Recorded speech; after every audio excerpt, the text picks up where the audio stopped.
Don Ross from BridgetRoss.com. The subject of this week's video blog is where house prices are headed. And so I'm going to give you a short dissertation on my view. You may not agree, others may not agree, but I'm sure that you'll at least find it interesting nonetheless. So over the short term, I don't know, the market is very, very stable right now, and I think that we've experienced a bit of correction of late. But I would like to broaden this topic to where I think that real estate prices are headed in this current economic environment. And I'll use historical context for my argument. Basically, in the last 100 years, we are in the fourth commodity supercycle. 1900 to 1918, 1933 to 1950, and many of you will remember 1968 to 1982.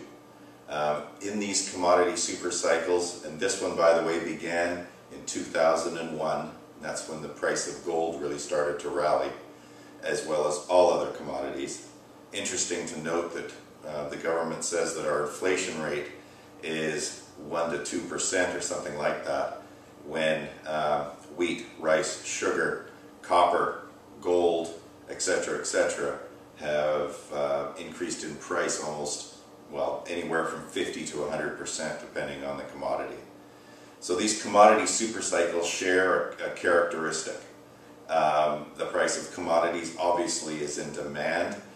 1968 to 1982, Japan and Germany drove that commodity cycle. This particular commodity cycle is being driven by China and India, and that of course has been in the press. We, being in Western Canada, are very familiar with the draw on natural resources from those countries.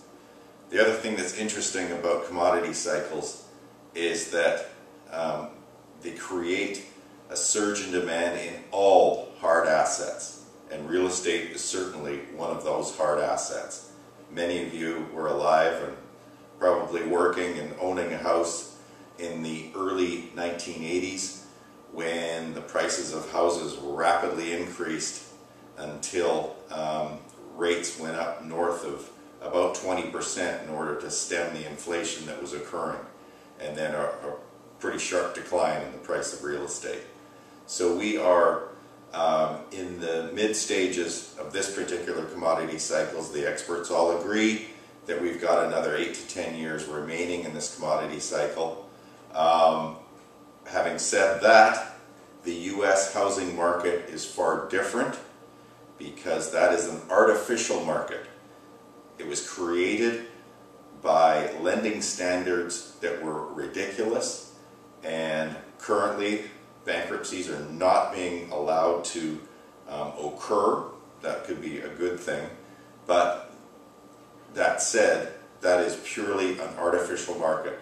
So in the context of commodity cycles, we discount the U.S. housing market.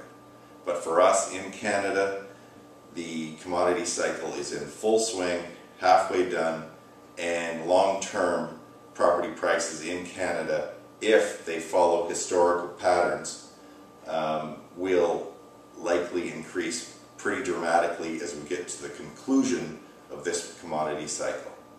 So that's my commodity cycle lesson for today. Thank you for listening. I'm Don Ross from BridgetRoss.com. Give us a call, again, if you would like a non-adversarial approach to buying or selling real estate.